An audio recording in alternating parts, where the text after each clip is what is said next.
All right, we're back for episode 10. 10. Episode 10. We didn't think we'd make it here. We thought we would get too drunk and fall asleep before episode 10. I thought I was going to get hit by a bus. I'm excited to be here. Whoa, he got dark. That was real quick.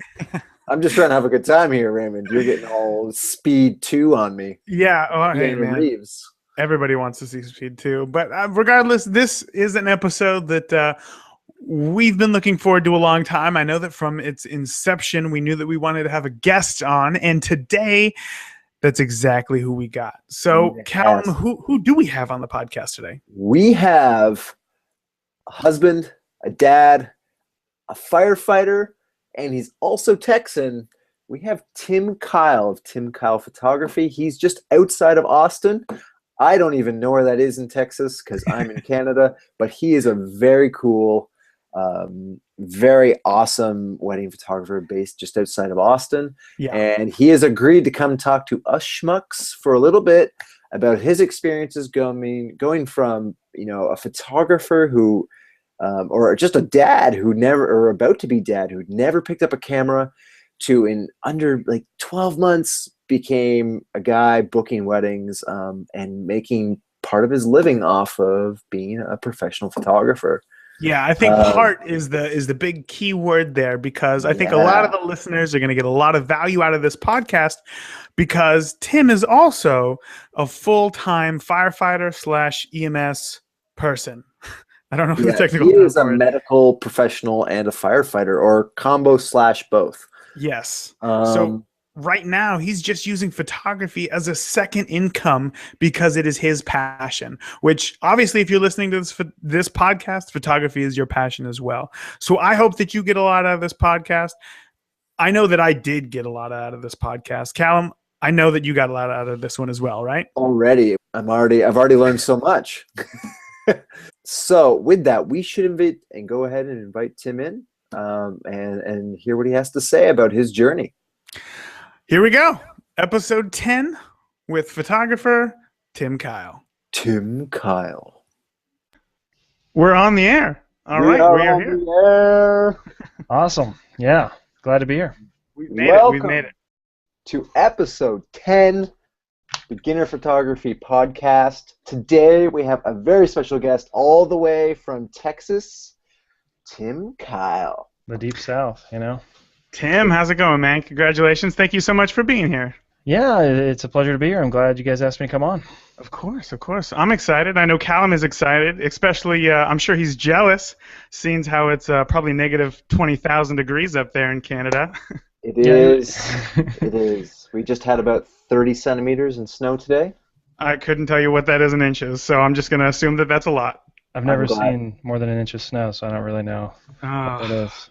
I'll send you some photos, Tim. I'll send you some after this podcast. We'll box it up for you and send it to you as a thank you gift. It was literally like 70 degrees today. Like I was wearing shorts and sandals. So shorts and sandals. Well, let's stop this whole jealousy train and get into this podcast. What do you say? Yeah. That's actually probably a pretty good idea. Yeah. Right on. Well, for everybody who doesn't know Tim, why don't you go ahead and introduce yourself and tell us a little bit about you, what you specialize in photography, and I guess a little bit about yourself. Sure. Yeah. So I have a career in the fire EMS field. So I'm a fire paramedic, and I wanted to start my own business, so I jumped into photography trying to, initially I was trying to take photos off duty of, fires and all kinds of events that were happening. I was seeing all this cool stuff, and I lived in the town that I worked in, and I was like, I'm going to take some great photos. And I realized how difficult it was, especially at night and in the conditions that we were in. And then, of course, I had kids, like most people do. They have families, they want to take good photos, and they go on this adventure of, I'm going to take these amazing photos, I'm going to buy this expensive camera, and that's going to solve my problems, And I realized my photos were terrible.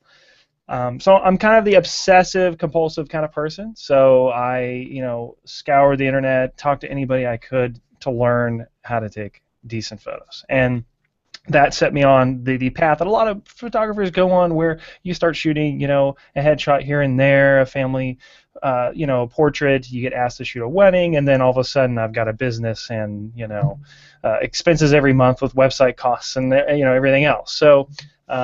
But I've always wanted to run my own business and work for myself, and taking photos and doing all the editing and everything that goes with it is just right up my alley, and I've just kind of naturally progressed in that direction. And now I specialize. I do a lot of weddings. I do commercial work, and I do portraits and things like that.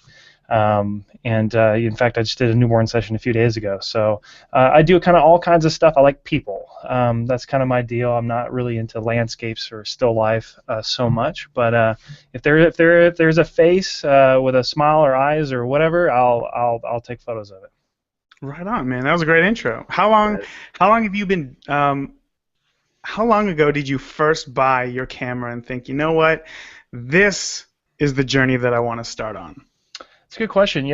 I never was into photography almost my entire life. I never even really had a camera outside of those disposable or crappy, photos that you buy for vacations or whatever. But I never had a camera prior to about 3 years ago. So I was on a fast track, like crazy fast track, where within my first year of owning a cheapy DSLR, I was booking weddings and actually charging a pretty good amount of money. Wow. And so yeah, I started off like most people with like a Rebel series Canon, and quickly jumped into the 5D and the 6D and all that, probably within about 6 months. So so it's coming up on my twin girls are 3 years old now, and I pretty much bought a camera about a few months after they were born or so. So that's kind of how I keep track of that. It's a lot easier. That is a whole lot easier. Absolutely. Well played. Well played. Keep everything in line. Did you try to have the kids like on the anniversary of your wedding as well? Was that kind of like all time together? I'm actually not sure when my wedding anniversary. No, I'm just kidding. No, I am really bad with dates. Like I can remember my birthday, my wife's birthday. That's about it. And my kids, of course. Past that, I have a calendar, and I go by that, and I check that like weekly. So that's Thank God for technology and Google calendars, man. And reminders. I think that's really cool, though, that you went from almost in a 12-month calendar year, from being someone who's never picked up a camera or taken it, in any photograph in a professional sense, to 12 months, or even less than 12 months, booking weddings. That's super cool. Talk to us about, I guess, maybe that. I don't know, maybe that transition that you made, or what what you're feeling, what you were, you had to learn to make those big jumps. Or just where you got the confidence to do something like that within the first year of getting a camera. Yeah, I mean, you got to have something kind of wrong with you to think that you could do that or should do that. Or that's a good idea. There's a whole fake it till you make it, but there is a level of like obsessiveness to it that I guess I had. I was literally watching 4 or 5 hours of tutorial videos a day. And then I had something that I refer to as like toddler boot camp. So if you've got young children and you've got a small dog, maybe a cat, something that moves and doesn't listen to you, basically you can practice on them with your photography techniques, whether it be using an off-camera flash or focusing mode or exposure adjustments, whatever. You go and you watch a couple 2 or 3 hours of how to do X, and then you go and you follow your 2-year-old around and try to accomplish your goal. It's like almost like a boot camp. So I basically was doing that every single day. My wife will tell you I was just watching a video. It'd be 9 p.m. at night. She's laying down and go to bed, and I'm watching something. I'm watching a Creative Live or whatever, right? So it was just a influx of information. It's almost like going to medical school or something. You're just surrounding yourself with people who are into photography, whether it's forums, on the phone, on Facebook, whatever, right?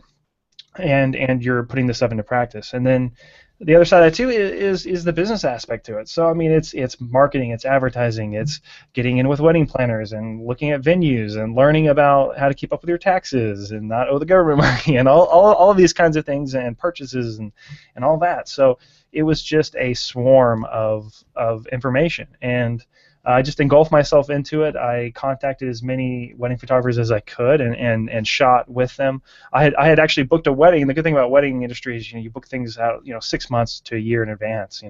So I had booked a wedding. I was like, oh man, I got 6 months. I got to figure some of this stuff out. So I went and shot like 10 weddings with a couple other people, just second shooting. And some paid, some not, and kind of built a portfolio. I even set up a styled shoot where I contacted a bunch of like Etsy vendors and people, and rented a bridal a dress and had a cake maker come out and all this stuff, and basically created photographs that I wanted to shoot, because I didn't want to wait around for it. So definitely a crazy first year. That is absolutely wild. I'm so super impressed. I think my first year with a camera, I probably shot more pictures in black, not black and white, just black. They were just black, than any other year, which is a good thing. But hats off to you, Tim. You mentioned like Creative Live and educational, I guess, videos and stuff. Sure. Yeah. I know a lot of our listeners love to talk about, or love to find kind of the best ones out there, or ones that others really love. Do you have any recommendations of ones you really love? Man, there are a ton out there. There are a ton of YouTube channels. Creative Live is awesome because you can do it for free if you have time, and it's usually Monday through Friday. That's the only downside, is when most of the live broadcasts go out. And depending on what specialty you want to get into, whether it be something as simple as Photoshop and editing, or wedding photography, they have a lot of wedding photographers on there, and they will do replays, and you can watch them for free if you watch them live, which is huge. And even if you do need to spend a few bucks and buy somebody's series, it's not that pricey. Now, as far as YouTube, man, it's all over the place. There's probably over 100 different guys and different YouTube channels that I've watched. There are a lot of YouTube talk show type shows, even stuff like this, like we're doing today. A lot of podcasts as well, man. So there's a lot of stuff out there. You really what I always do is I search for a specific thing that I'm trying to learn about, and kind of go from there. There's not really one single resource, really, though. I mean, it's I'll probably come up with something here in a minute, and maybe we can put it in the notes. It sounds I'll scan through my subscription list. It sounds like you've really taken advantage of all the really awesome free educational tools that are out there on the internet today. And I think that's one maybe nugget that our listeners can take away from this today, is that there is tons of good online resources to just take your game, your photography skills to the next level. Yeah, but one of the things that you said, Tim, was that I thought was really important, is that you said that from the time that you first picked up a camera to when you first started shooting weddings was about a year, but you also said that you second shot about 6 weddings. So how did you find these other photographers to say, hey, guess what? I've only been shooting for a very short amount of time. I would love to go to a wedding with you and shoot with you. Did you use that as a learning experience, or did you basically try to market yourself as a free set of hands who can carry all the gear? So the only connection I had in the industry was a friend of my sister who was a kind of a wedding photographer. She doesn't even shoot anymore, and she had actually shot our wedding. We did a really small wedding. It was my wife and me and the wedding photographer and the person that married us. Those are the only people at our actual wedding. Now, we did do a ceremony, but I mean a reception later on. But we didn't really elope. We announced it, so it's kind of a weird thing. I don't want to get too much into that. But anyway, so I contacted her and I was like, "You got any weddings? I will come out." Or actually, what I did prior to that, I took them out to eat somewhere. Her and her husband. I said, "Hey, I just want to pick your brain about stuff. I'm thinking about doing this wedding thing. I want to, see, ask you some questions. She actually was not too positive about the whole thing. She says, it's tough to get weddings. It's probably not as much money as you think you're going to make. All of the things that, she actually gave me some good information. So I was like, you know what, screw you, I'm going to do this. Yeah, that harsh reality. So I shot like a really small backyard wedding with her. She didn't have a whole lot on the book. She was doing other things. But so I had a very small portfolio of stuff. So I basically used that to then contact a bunch of wedding photographers. I contacted so many people. I got lucky. One girl, Addison Studios, she allowed me to come out, and I was the third photographer on a pretty good wedding with a good couple, and I used that wedding like crazy to build up a portfolio and then try to get and shoot with other photographers. And eventually I was actually getting paid to do it, which is always nice. Yeah, and I had, I bought a bunch of equipment out of pocket. It was definitely, I made the argument to my wife. I was like, I can wait and I can try to build up enough cash to buy this camera, and it might take me 2 years, or I can buy it now, produce images that are, high quality that I can print, and do all the grading and everything that I need to do with it, and it can, hold up to the rigors of being beat up and rained on and dropped, and I've dropped a lot of things. I'm really rough with things. and yeah, so I went that route, and luckily it worked out. But yeah, it definitely was nerve-wracking, and it's tough finding somebody who is going to willing to take that chance on you. But it's also just a numbers game. Yeah, I mean, honestly, from my perspective, if somebody came to me and said, I've only had a camera for, 6 months, but I'd love to go to a wedding with you, I think that you made the right move by asking them out to, a meal first or just coffee, just to pick their brains so that they can get a good idea of who you are, so that come, the wedding day, they know that you're not going to be, making an ass of yourself and just representing them very poorly. So I really like that idea. That was very cool. So now that you've been in photography for several years, you are still a full-time firefighter in EMS, right? Yes. So I have not quit my job or anything just yet. And there's a lot of people who I think listen to this who maybe don't plan to leave their job. The people who listen to this podcast either kind of like you, how you first started, really want to just take better photos of their kids, or maybe they want to take, better family photos. And then there's some who do want to become professional photographers. But there's also still some that, they don't want to leave their day job. They just enjoy taking better photos and enjoy that maybe it'll bring in a few extra bucks. On the professional photographer side, there's a lot of people who get angry at people like you, I think completely unfairly, for holding a full-time job. And I would love to know if you plan on going full-time, or if you think, you know what, I like my life right now. I like the stability of a full-time income, but I also like the additional income that weddings bring me. Yeah. So, working for the fire department in a lot of ways is stressful and crazy in its own right. But from a professional, like bringing in money and career standpoint, it's like the safest thing you can possibly do. It's like being a teacher or, working for Congress. It's like you almost can't get fired. I mean, you can. As long as I just do my job and I'm like a pretty standard employee, I will just retire and I get medical benefits and all those kinds of things. It's not that it's an easy job. It's just it's not the same as running a business. I mean, running a business is so competitive, and you're working so many more hours to get the work in the first place and to maintain your business, to continue to get clients, all the things you have to do to keep that level of service so high, and you have to continually, keep your game going and be relevant, all those kinds of things. So I understand where, some professional photographers come from when they see somebody coming in, grabbing some of the work that they feel that they deserve, and that person also has, a job and benefits and this comfortable lifestyle where they, they don't have the stress of like, if I don't book this wedding, we don't eat, Yeah, because that's a big one. The way we had it structured initially is, whether I booked or didn't book a wedding was basically I'm not paying for my gear that I spent a bunch of money on, which of course is, a little bit of fire under your butt, but it's not the same as, my daughter can't do swim class because that's an extra expense or whatever, right? So I get that, but at the same time, I am a big believer in the free market. So, we're all out here. No wedding is anybody's wedding until someone books it.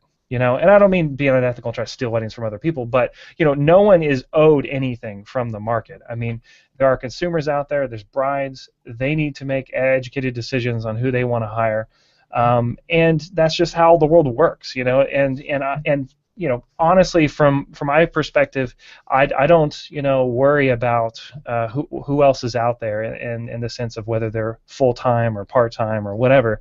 I don't want the brides that are passing me over to pass me over because of either the quality of work or my service or the way that they were treated by me. I mean, I want it to just be a fair landscape when it comes to who's right for the job. No, So I love that. I think you hit it right on the head there. I think what the biggest part that I took away from that was that it doesn't matter whatever you label yourself as. If your work is good, that's all that matters.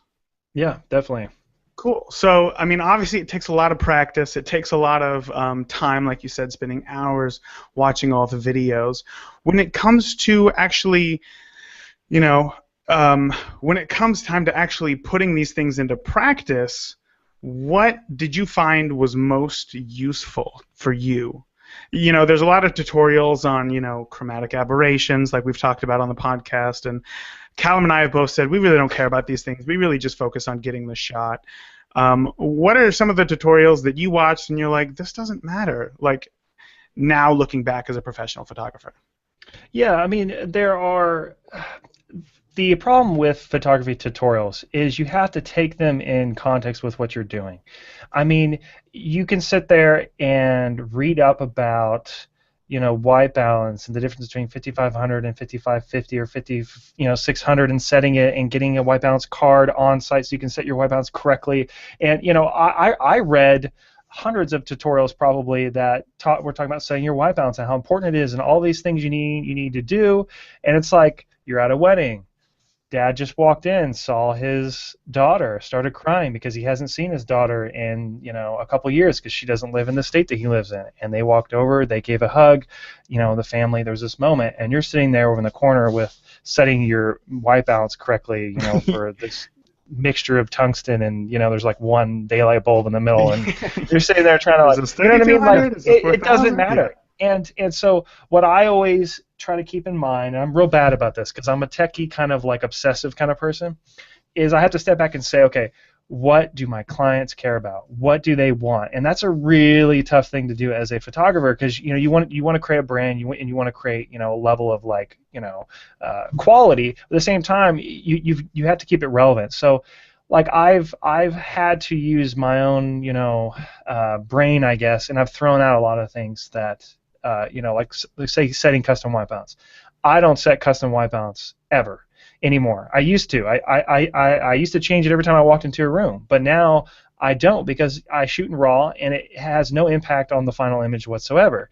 And the only time I will set a white balance, for example, is if I'm having issues like it's so orange that I'm like can't really tell what I'm taking a photo of, Right, like it's so right. right? But that's pretty rare. And so that's one example. I mean, I could go on and on, but there are so many things that you're going to learn that you're going to find out that it's not relevant to your specific style or whatever you're taking photos of, weddings, for example. That's definitely, yeah, no, that's totally true. There's a lot of tutorials, educational pieces I read all the time that are completely non-relevant, probably to my way of working. And like you, Tim, I walk into a wedding and I'm not the guy with a gray card walking around throughout the middle of the ceremony during the ring exchange trying to go, well, I'm in the wrong white balance. I better sort this out today. Mm-hmm. I'm just shooting it, Definitely. and like you, I think I probably sit in auto white balance most of the day, unless it is something super extreme, and I can very quickly do it later in post. Sure, yeah. And I think that's probably one of the big preaching moments, if we had any preaching moments on this podcast throughout the last 10 episodes, is that it's all about the moment with photography. Sure, yeah. It trumps everything. I mean, I was doing a newborn session yesterday, and I shot the newborn, the boy who's probably almost 2 now, and they just had another boy. So I'm doing a newborn session. It's a family documentary session. And the 2-year-old's, kind of like, who are you? A typical 2-year-old. And he perks up in the middle of me shooting the newborn where the mom was holding him. And he leans in and he wants to interact with the baby. And the baby's reaching out with arms, touch the face. I actually just put it on Facebook today or yesterday. And grabs the face. This is the first time I could get the kid to even get near me, without freaking out. And it's like, that's the photo. Even though the background was terrible, even though it's like I was not trying to take a photo of him at that time, but that's going to be the photo that she's going to print. That's the photo that she's going to remember in 10 years is that moment, And so all that other stuff, whether the white balance was set correctly and all that, obviously it's good to get, as much as you can get right in camera and needs to be in focus and all that fun stuff. But, the moment trumps everything. So, yeah.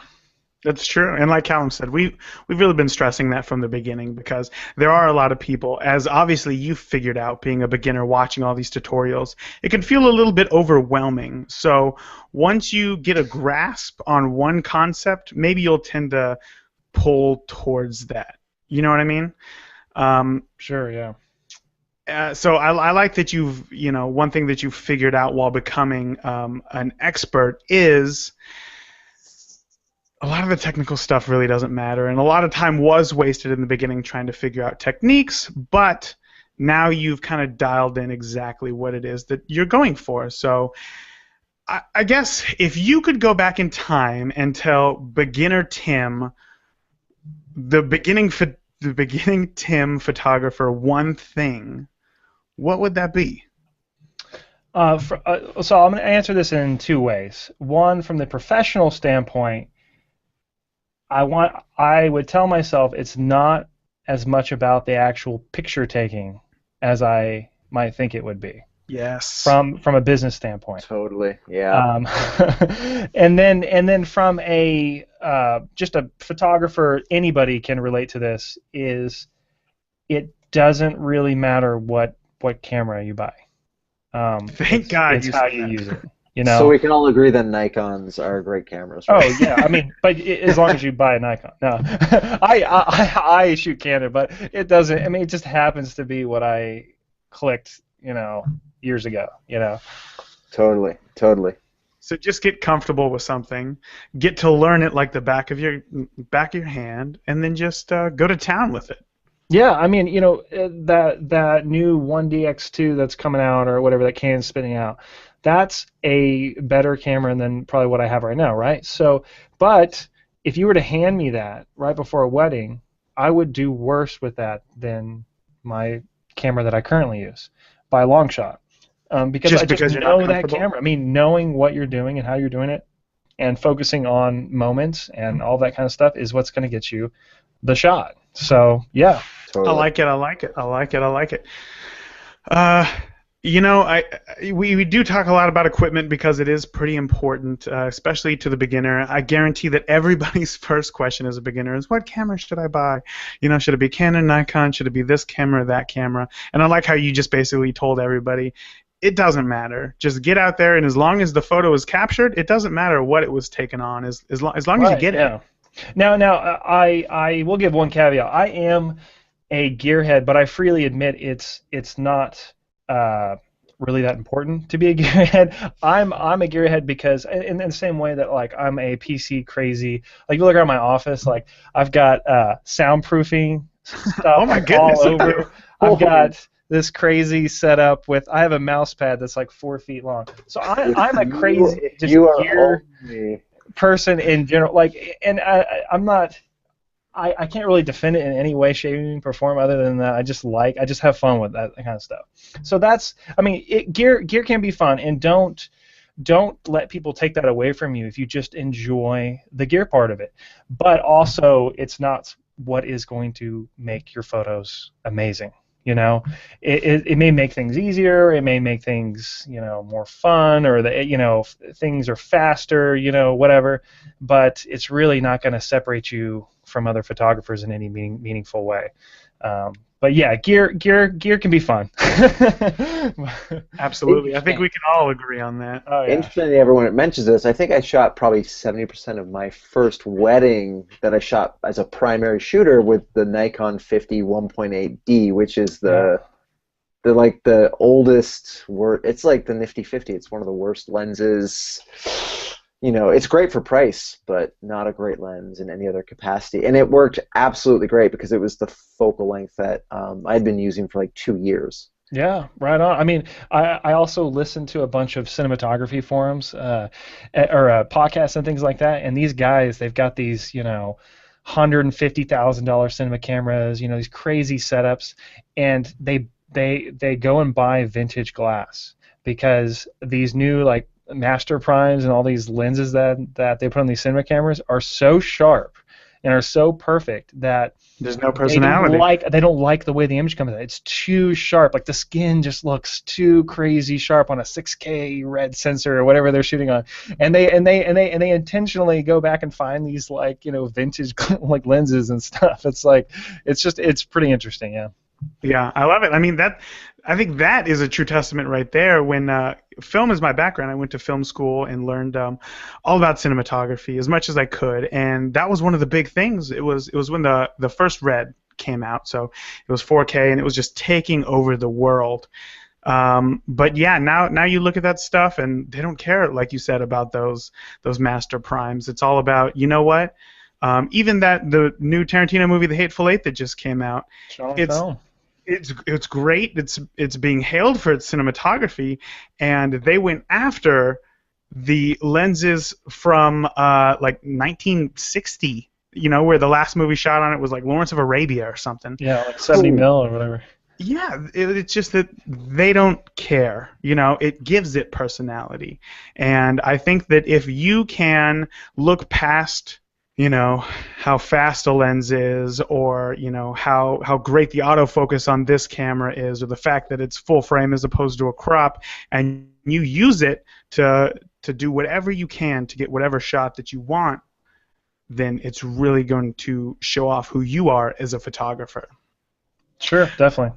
So, Tim, if you could see the future of photography, where would you say that it's heading? And I think that I know the answer for this one because you have amazing videos. When you go out and like talk to other vendors, it is just a great resource, I'm sure, for all of the brides who come your way, for you to be able to send them something. And it's something new because coming from photography, they're similar, but they're not the same. But I really want to get your take on where you see the future of photography. Future photography. This is tough, man. Whenever I try to think about the future, we're usually wrong, or we usually think it's going to come a lot sooner than it is. But the way that technology, the way gear is changing so fast, it is changing photography. And I think you've seen just in recent times, you've seen photography go from doing standard formal portraits at weddings to now doing documentary photography. I mean, gear had a change on the way how many photos that you could take, and that affects style, even though it is a gear-related thing, So as you see, better hardware, better sensors, all of these things being more accessible to your consumers, you are really seeing, and we're kind of in that transition now where it really is, it's really showing your skill set more than anything else. Rather than, a lot of people think all of this extra gear is making it easier to take good photos. Well, no, it's making it harder, because now to take good photos, you've really got to show off your understanding of lighting, composition, working with subjects, and all these kinds of things. And so I think you're watching this move towards more moment-driven, context-driven photography, and I think that's going to continue. And I also think that the relative price of things is not really going to change. The value of photography is not going to change. In fact, I think it's going to only get better as more people are photographers and more people have this. Everybody's got a smartphone now on them, and they take photos. So more people are involved in photography than ever before in history, right? So I see it looking really good. There are a lot of people who are very negative about the future of an art form like this. But I think it's quite the latter. I think it looks good. I don't really know. I can't really give you anything more than that, really. But I think it looks promising. Yeah, That I is. think. Go on, Callum. Oh, Raymond, you want to go first? I'll go second.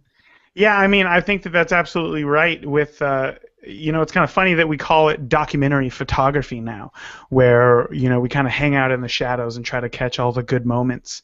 But really, I think that it's more than that, because if you look back to the wedding photography of the 80s and 90s, where they just pose everybody and they just want to make sure that it's perfect, I feel like that's more of just a documentation. There's nothing special about it. It's here's this person.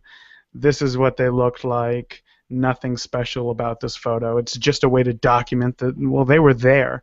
I don't really have a word for I guess what we call documentary style wedding photography. But I think that you're absolutely right in how you classified it as people really want that emotion.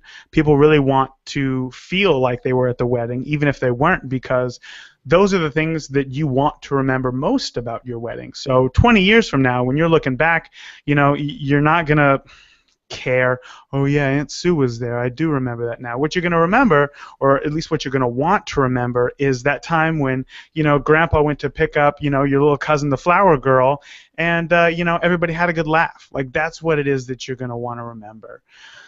So I really like that. So Callum, I'll let you ask what you were going to ask. Yeah, I think Tim kind of came almost full circle. When we asked him earlier, something you go back and tell beginner Tim. You mentioned that you would wish that you'd give yourself the advice that it's kind of less about taking the photograph to being a good photographer. And I think you kind of nailed it on the head. As we get better technology and as the value of photography becomes better in this sort of documentary, sort of photojournalistic mind, shift,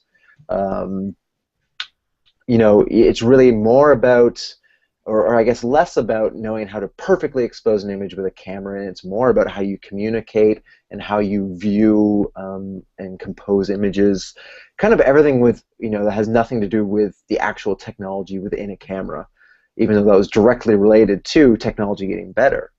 And I think that was just very cool that you mentioned that earlier, that you said it's less about me actually clicking the button and more about how I'm going to set everything up to take that click, or to make that image happen. Sure, yeah. This reminds me, and I'm going to misquote something really bad, and this is a pretty famous quote, but it basically goes back to, have you ever sat down with your friends or a friend, and they're talking, and they're showing you like pictures of a vacation, right? And they'll show you a picture of like a beach, with the sun going down. They're like, it's just kind of it's an okay photo, right? And then people hate it. And then they're like, well, you should have been there. You should have been there. If you were there, like, there was the sand, there was all this going on, and it was warm, and like I had a pina colada, and we had just, blah, blah, blah. And what I think really good photography does is it doesn't need that explanation. It'll take you back to that moment. It'll drive a point across that, is in the photograph. And, totally. That may or may not have something to do with some of the technique, but what it certainly has to do with is a really good photographer who has a really good understanding of what he's doing. And that is something that technology will never be able to take away from good photographers. And bad photographers, or people that haven't put in the time and thought into their craft, will never be able to consistently do. And so, I don't see any reason to fear all of these technology changes that are coming in. Yeah, I got one quick follow-up question for you.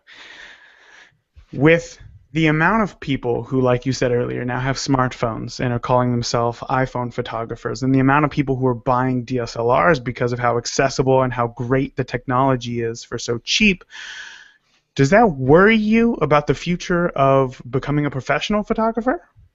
No. I mean, pretty much every wedding I go to, or any family portrait session, almost all of my clients have DSLRs. The thing that I always get is, oh yeah, we bought one of those. We need to learn how to use it. We don't bring it anywhere we go. I mean, we've all heard those things, and I think some of that is it is technically challenging to use a DSLR. If you're coming from a smartphone, you've got to put in some time to learn how these things work, and putting in auto mode just isn't going to help you a whole lot. You're better off just using the iPhone. But I don't really see anybody utilizing these things properly if they're not going to put the time into it. Most of my clients, they all have some form of an advanced, expensive camera. I just did several newborn sessions this week, and they all had. I mean, they literally had DSLRs sitting on the counter, and I came in and like I used, it was before the sun came up, and I did use some lighting to do like the newborn stuff because we're setting it up in a very controlled environment. But with the family, I just brought them over to the window and we moved some things around and opened some windows and turned off the tungsten lights on the did all that stuff which they could have done. And these are just things that they had in their house. They had the ability to do these things. They just didn't know. So it's just like any trade or craft. I mean, plumbers aren't afraid of people who have wrenches. They're not worried about the work going away. They should be scared of me. I have a wrench, and I'm not good with it at all. In fact, they're probably stop scaring you. And I'm pretty vicious. Yeah. Tim, we want to thank you so much. I don't know. It looks like Raymond might have just froze, but we're gonna go on. That's he froze on a like a happy 10 guy laugh. Happy 10 guy laugh. Perfect timing. You see 10 guy? Oh. I have no idea what happened, but it happened again. My computer just died on me, but I'm back. Okay, so that's okay. We're still I was just saying, yeah, we're still good. We're still live. I just wanted to thank Tim so much for taking the time to come talk to us. We want to know where we can find your work, Tim. Where can we go to see more? Of course, you can check out my website, timkylephotography.com. You can search around. I'm on Facebook and Instagram as well. I'm not the social media genius. I'm really bad about updating stuff, but you can find me out there and follow me. I post stuff every once in a while. And and you can always feel free to shoot me a message or email or whatever. I also do the YouTube thing. I put out videos every once in a while, and I'm probably going to be doing more and more of that in the future. So. Awesome. I believe, Tim, you can find you on Facebook at Tim Kyle Photography. Yes. But of course, we're gonna add links to all of that in the show. Yeah, we're gonna add all the links. Who types in anything anymore? Yeah. It's just all hyperlinks, and that's it. Tons of hyperlinks. QR. Whoa. Anyone use those anymore? So Snapchat does. Yeah, it's true. It's true. Tim, we have one last question from you. Uh-oh. If there is one thing that you want us and other photographers to take away about or from learning photography, what would that be? Take lots of photos, man. Just bring your camera everywhere. People are gonna judge you. They're gonna be like, you're the weirdo, whatever. Just bring your camera places and be thinking about light and photos, and just do it. That's awesome. That's a great tip. Awesome. Yeah. Tim, thank you so much. We're going to wrap up. This has been episode 10 with Tim Kyle. 10 with Tim. It's a new segment. Every 10th episode, we'll have Tim back on. Yeah. just for 5 minutes something in, and I'll just... 10. Hey, guys, I'm still here. I love it. Well, again, Tim, thank you so much, man. I know that I learned a bunch about your journey on photography and your views. I think that they're great. I'm sure that the beginners did too, and they're definitely going to appreciate that. You said that they can reach out to you and ask any questions that they might have. Of course, and we're looking forward to it. Hopefully they take you up on that offer, man. But besides that, I think this was a great interview, and again, we appreciate you coming on. Yeah, you guys have a great night, and good luck to everyone out there. All right, guys. Later. Have a good night.